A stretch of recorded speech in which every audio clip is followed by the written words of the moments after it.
Welcome to the No Bullshit Leadership Podcast. In a world where knowledge has become a commodity, this podcast is designed to give you something more. Access to the experience of a successful CEO who has already walked the path. So join your host, Martin Moore, who will unlock and bring to life your own leadership experiences and accelerate your journey to leadership excellence. Hi there. Welcome to episode 4 of the No Bullshit Leadership Podcast. Today we explore what is leadership really, aka stepping back to ask the big question. So now that you're getting a flavour for my style and the type of things that I focus on, this episode gives us an opportunity to explore what leadership is at its core and what it would mean to be an outstanding leader. Now this is just to set a baseline. We'll have a range of other episodes to deal with topics like what's the difference between leadership and management, the attributes of great leaders and why these are so important, and of course heaps of episodes on traps for young players. But today we're going to talk about a few things. First of all, why leaders are learners. Then we'll move on to the fact that leadership can be tough, but also unbelievably rewarding. We'll ask what the object of the exercise is for a leader, and this will feed into how we translate that into our daily work as a leader. And I'm going to give you 6 simple things to focus on. Now, as usual, there'll be a free download accompanying this podcast episode. In this case, a cheat sheet for the 6 leadership focus areas that I've just mentioned. You can pick this up at www.yourceomentor.com/episode 4. So let's get on with it.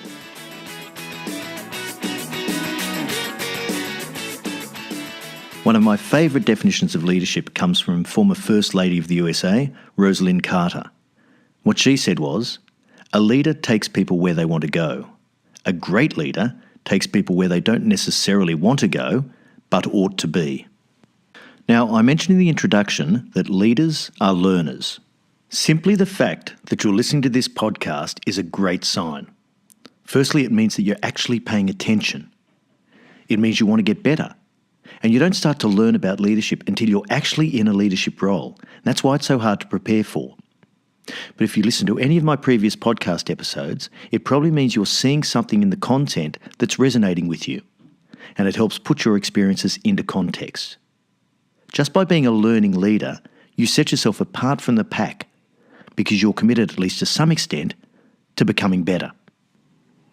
I could always tell when someone had the potential to be an exceptional leader because their drive to learn actually overcame their fear of what I thought about them. So they'd be in my office asking questions all the time. If I ever mentioned a book or a podcast, they'd be off to read it or to listen to it. And this was not just sucking up to the boss. I've worked out how to spot that one a mile away. But unsurprisingly, many people lead with benign neglect. They don't think about their leadership, let alone work at it actively, and they're virtually oblivious to the impact they have on the people around them. Now, I call this benign neglect. It's not really negligence. It's just that people get caught up doing other stuff. So they're off solving problems, they're off doing deals, they're developing strategy, they're talking to customers. There's 1,000 ways to spend your time every day. And so it's easy to not focus on the leadership component, which is just so critical to getting results and driving value. Leadership can be tough, but it can also be unbelievably rewarding. Now, I came out of the blocks pretty hard in the first 3 episodes because I wanted to make a point. The decision to become a leader shouldn't be made simply because someone thought it might be a good idea to promote you. You will have an increasingly significant impact on other people's lives if you choose to be a leader and rise through an organisation. This power shouldn't be taken or used lightly. And in next week's episode, we're going to explore the use of power by leaders. But I wish I'd had someone give me this guidance when I was young. No one starts as a great leader, but you at least have to accept that the challenge exists and shoulder the responsibility for becoming better. So the first piece of guidance I'd give you is to start by checking your intent.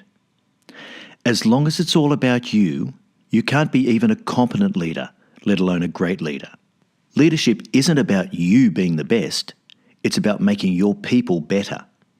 And when this happens, and you see the lights go on in people's eyes, this is the return on investment for a leader. It completely overshadows any of the pain that you will go through by doing the tough work of leadership on the way through. Now, I was a long way into my leadership career before this dawned upon me.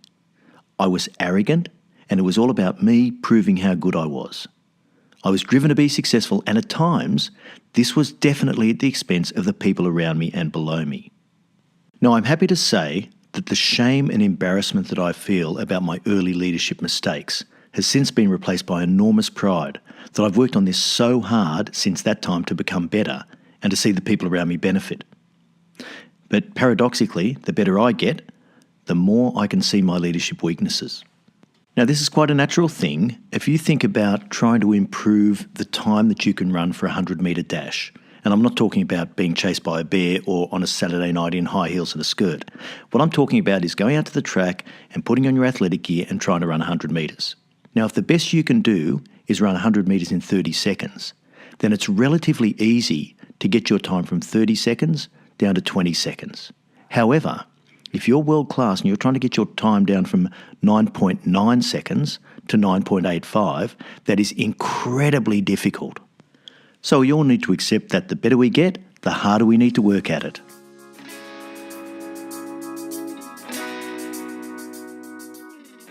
So let's talk about what the object of the exercise is for a leader.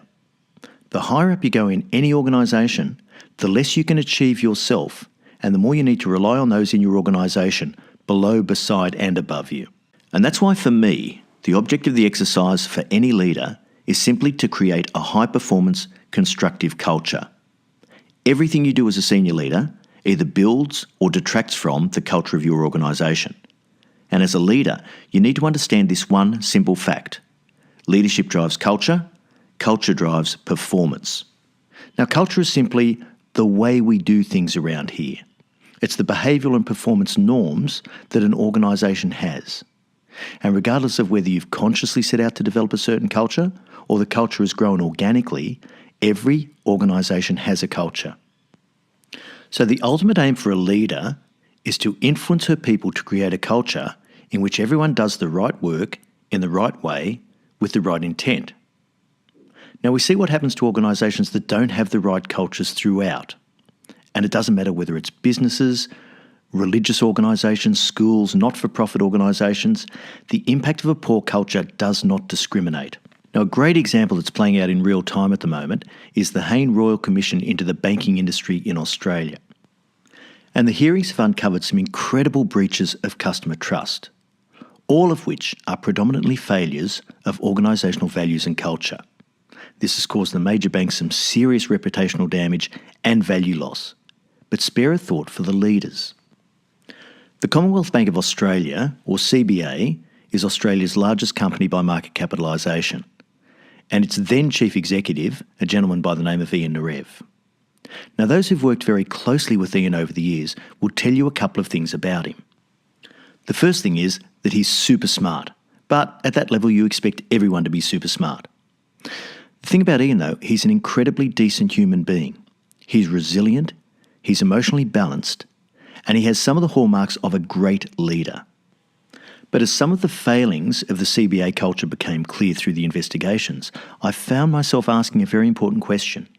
How much influence do you think Ian had at the level of the organisation at which these transgressions occurred?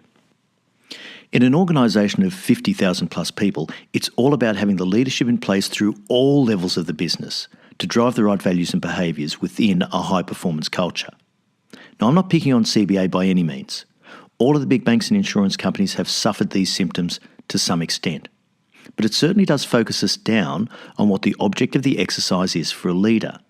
It's not just about what gets done, it's also about how it gets done. And that's where we come to culture. Now, ultimately, the goal is to create the right environment for people to flourish in so that they can produce their best work, thereby delivering value for the organisation. And look, as I think I've said before, value can come from many different sources. It's not just purely financial value, nor is it even able to be quantified in many cases.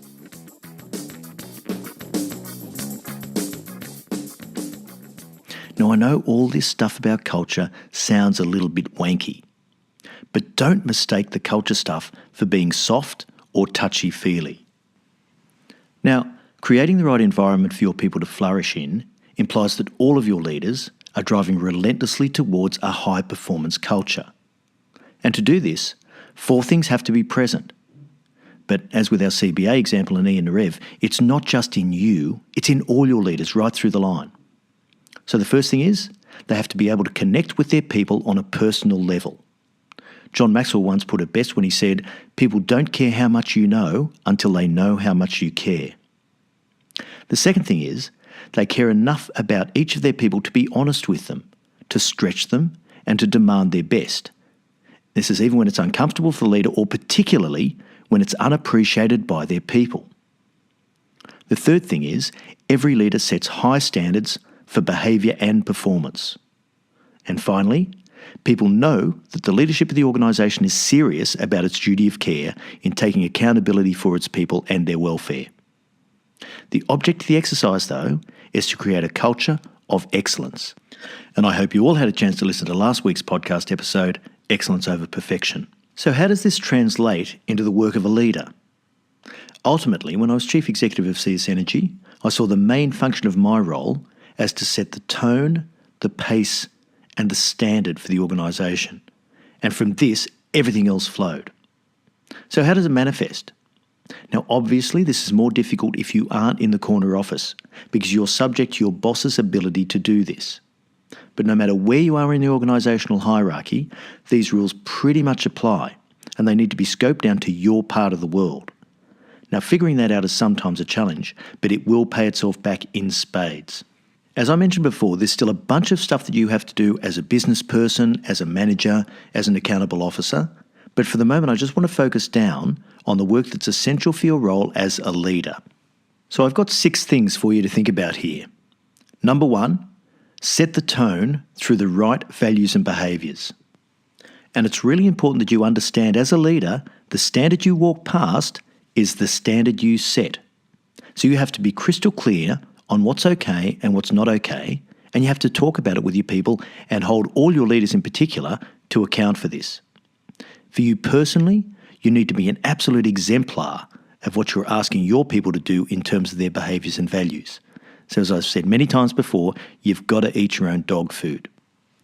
Now, there are lots of ways to reward the right values and behaviours. But in my executive team, what we would do at the start of every meeting was to have a people share.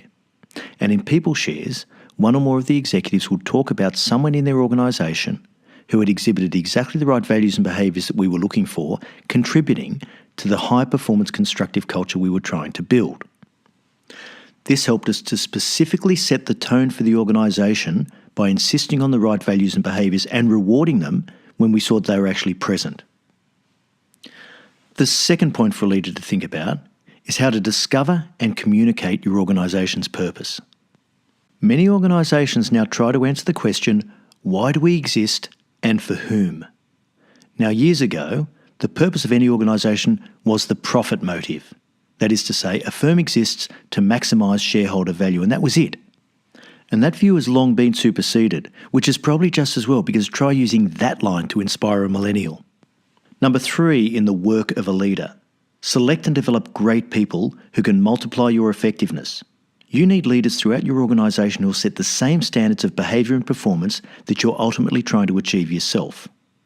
But to do this, you've got to be prepared to make some hard choices. So if you listen to episode 2 of the podcast series, which talks about building a high-performing team, you'll realise that it doesn't happen by accident. And as a general rule, you've got to look at your organisation and say, the people who built the house can't actually renovate it. You're going to need some people that come in from outside with fresh ideas and with a different attitude and mindset that are going to help you drive that change forward.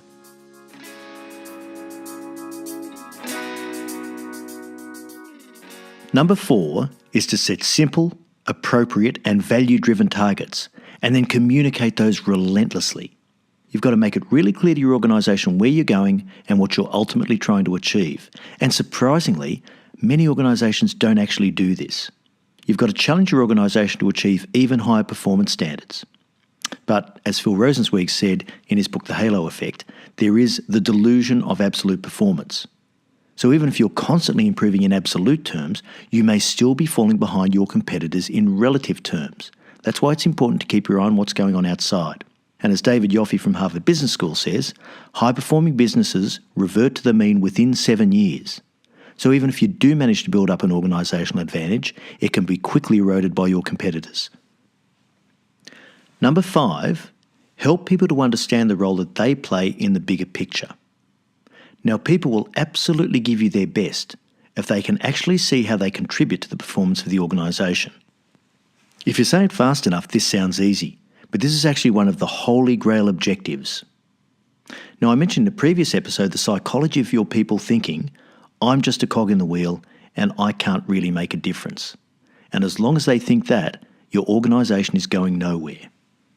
And finally, number 6, you need to get the most out of your people through challenging, coaching, and confronting them, with the intent of bringing out their best. This will underpin the superior results that you want from your organisation. Now, I know that many of you are hesitant about challenging and confronting your people, and we're going to have plenty of time in this podcast series where we talk about specifically what you can do to overcome that. But just know at this point that if your people trust you, there is absolutely nothing you can't say to them. And by trusting you, I mean that they know that you have their best interests at heart and you're striving for the greater good. You want to make the organisation better and you want to make every individual in it better. It's interesting how when you ask people to be their best, they quite often surprise you. So that's the end of episode 4. To pick up the free download, the 6 areas to focus your leadership energy on, go to yourceomentor.com/episode 4. Thanks very much for joining us, and remember, at Your CEO Mentor, our purpose is to improve the quality of leaders globally. So if you like this episode, please subscribe to the podcast and rate it. That way we can reach even more leaders. I look forward to next week's episode where we'll explore how to use power wisely as a leader. Until then, I know you'll take every opportunity you can to be a no bullshit leader.